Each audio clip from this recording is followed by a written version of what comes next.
ஸ்ரீமதி ராமானுஜாய நமः.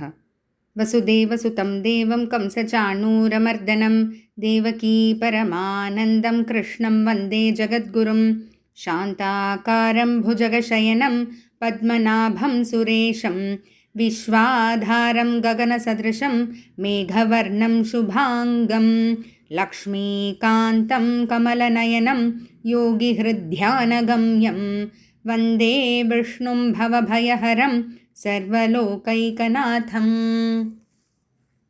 நாள்தோறும் பகவத்கீதையில் பகவான் நமக்காக ஏற்படுத்தியிருக்கிற சிஸ்டம் அமைப்பை பற்றி பார்த்தோம். அதன்படி நடந்தால் என்னன்றதையும் பார்த்தோம். அதில் நம்மளுடைய பங்கு ஆற்றாமல் நமக்குன்னு வாழ்ந்துட்டு வந்தால் என்னன்றதையும் பார்த்தோம். இப்போது பகவான் நமக்காக அழகாக ஒரு சக்கரம் அமைச்சு வச்சுருக்கார். அதாவது இந்த வாழ்க்கைன்ற சக்கரம் எப்படி சுழலுதுன்னு பார்ப்போமா? 14வது மற்றும் 15வது ஸ்லோகத்தை ஒன்றா பார்க்குறோம். அதில் अन्नाद् भवन्ति भूतानि पर्जन्यादन्न सम्भवः यज्ञाद् भवति पर्जन्यः यज्ञः कर्म समुद्भवः कर्म ब्रह्मोद्भवं विद्धि ब्रह्माक्षरसमुद्भवं तस्मात् सर्वगतं ब्रह्म நித்யம் யக்ஞே பிரதிஷ்டிதம். அன்னாத் பவந்தி பூதானி. பூதானின்னா எல்லா ஜீவராசிகளும் எப்படி உயிர் வாழ்கிறாங்க அப்படின்னா அன்னத்திலிருந்து. ஏன்னா அவங்களுடைய வாழ்வாதாரமே அன்னம் தான். எல்லா ஜீவராசிகளும் அன்னம், தட் இஸ் சாப்பாடில் உயிர் வாழ்கிறாங்க. சாப்பாடு எங்கேருந்து வருது? பர்ஜன்யாத் அன்ன சம்பவக. மழையினால தான் நமக்கு அன்னமே கிடைக்குது. மழை எங்கிருந்து வருது அப்படின்னு பார்த்தா யக்ஞாத் பவதி பர்ஜன்யக. யாக யஜ்ஞங்கள் செய்யறதுனாலையும் தேவ பூஜைகள் செய்யறதுனாலையும் தான் மழை பெய்யுது.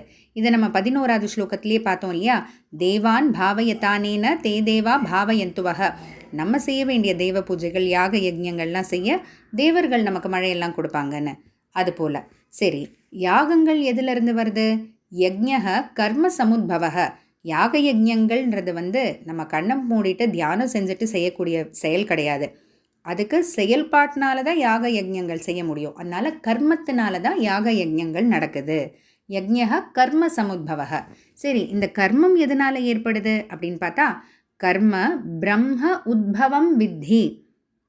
கர்மான்றது நம்ம செய்யணும்னா இந்த உடல் வேணும் இல்லையா? இந்த உடல் இல்லாமல் எதுவுமே நம்ம செய்ய முடியாது. இந்த இடத்துல பிரம்ம அப்படின்ற இந்த வார்த்தை உடலை குறிக்குது. அதனால் உடல் இருந்தால் தான் கர்மத்தை செய்ய முடியும்.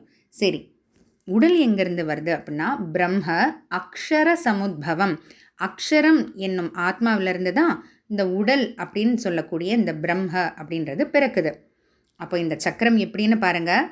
முதல்ல ஆத்மாவிலேருந்து, அதாவது இது அப்படியே நம்ம ஒன்றுக்கு அடுத்து ஒன்று அப்படின்னு பார்த்தோன்னா ஆத்மாவிலேருந்து தான் அழியக்கூடிய உடல் பிறக்குது.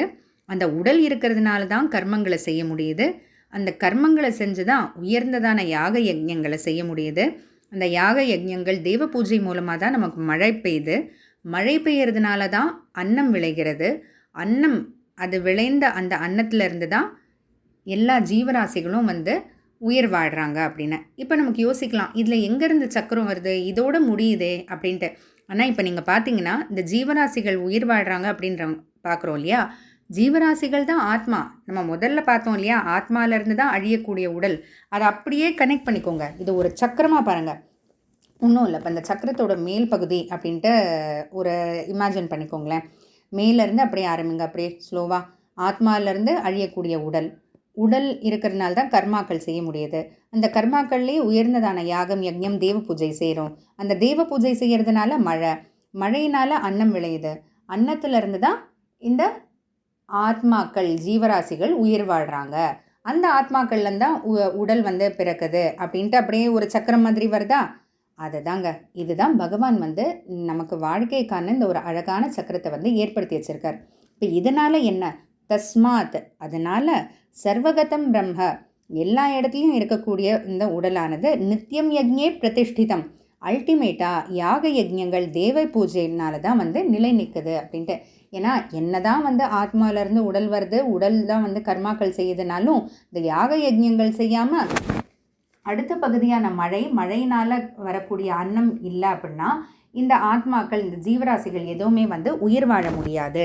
அப்படின்றதுனால இந்த யாக யஜ்ஞங்கள் தேவ பூஜையினால தான் நிலை நிற்குது அப்படின்ட்டு. அதாவது அதுதான் ஒரு சென்டர் ஆஃப் த சக்கரம் மாதிரி, இந்த சக்கரத்தினுடைய நடுப்பகுதி, அதை சுற்றி தான் எல்லாமே சுழலுது அப்படின்ட்டு பகவான் சொல்கிறார். பகவான் இன்னும் நமக்கு சொல்கிறதுக்கு நிறைய விஷயங்கள் வச்சுருக்காரு. தொடர்ந்து பார்த்துட்டே வருவோம். ஜெய் ஸ்ரீ கிருஷ்ணா.